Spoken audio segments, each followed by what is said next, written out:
Un autre internaute, Nerebis, vous demande, dans un souci d'égalité entre secteur public et privé, quand allez-vous établir les 3 jours de carence pour arrêt de travail pour les fonctionnaires et les 25 années de cotisation pour le calcul de la retraite?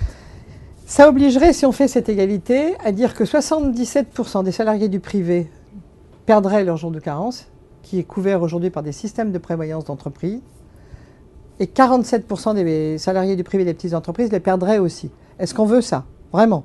Et à ce moment-là, je peux vous dire qu'on met le feu en France. Donc l'alignement, c'est que le fait que dans la fonction publique, il n'y a pas de complémentaire santé et il n'y a pas de régime de prévoyance avec des parts patronales.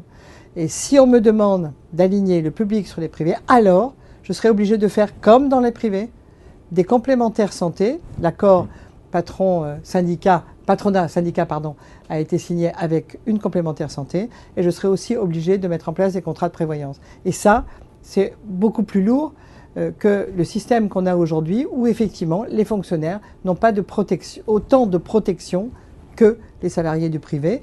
Ils ont une protection en revanche qui est majeure et là je l'entends, c'est la garantie de l'emploi. Donc pas d'alignement possible de toute façon. Non, parce qu'en plus, hein, ça fait partie d'un tract, ça devient une sorte de tract politique anti-fonctionnaire, alors que je pense que les salariés du privé ont intérêt à ce qu'on n'augmente pas trop la dépense publique, et y compris sur ces chapitres-là. Et je pense aussi que chaque salarié du privé doit savoir qui dans sa vie lui permet de travailler, halte garderie, école maternelle, enseignant, voirie.